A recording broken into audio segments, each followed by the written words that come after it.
രേണു, എന്താ പരിപാടി? ഞാനേ ഡിജിറ്റൽ സർവേയുടെ കാര്യങ്ങൾ നോക്കുമായിരുന്നു. അത് വരുന്നതോടുകൂടെ കാര്യങ്ങൾ എളുപ്പമാകും. അതെങ്ങനെ? ഞാൻ പറഞ്ഞുതരാം.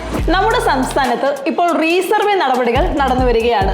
ഈ റീസർവേ നടപടികൾ ഡിജിറ്റലായി നടക്കുന്നത് കൊണ്ട് ഡിജിറ്റൽ സർവേ എന്നും പറയുന്നു. 2022 ആരംഭിച്ച ഈ പദ്ധതി 4 വർഷം കൊണ്ട് പൂർത്തിയാക്കാനാണ് ഉദ്ദേശിക്കുന്നത്.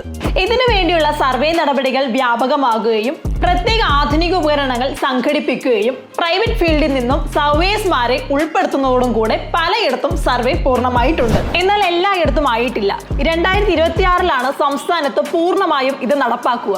റവന്യൂ, രജിസ്ട്രേഷൻ, സർവേ എന്നീ 3 ഡിപ്പാർട്ട്മെന്റുകളും ഇനി ഒരൊറ്റ ഇന്റഗ്രേറ്റഡ് വിഭാഗമായി മാറുന്നു എന്നുള്ളതാണ് ഡിജിറ്റൽ സർവേയുടെ പ്രധാന ഉദ്ദേശം. പൊതുജനങ്ങൾക്ക് അവരുടെ ഭൂമി കൈമാറ്റ തട്ടിപ്പുണ്ടാകാതിരിക്കുവാനും പോക്കുവരവ് വേഗത്തിൽ നടക്കുവാനും ഇനി ഒരൊറ്റ പോർട്ടൽ മതിയാകും എന്നതാണ് നിഗമനം.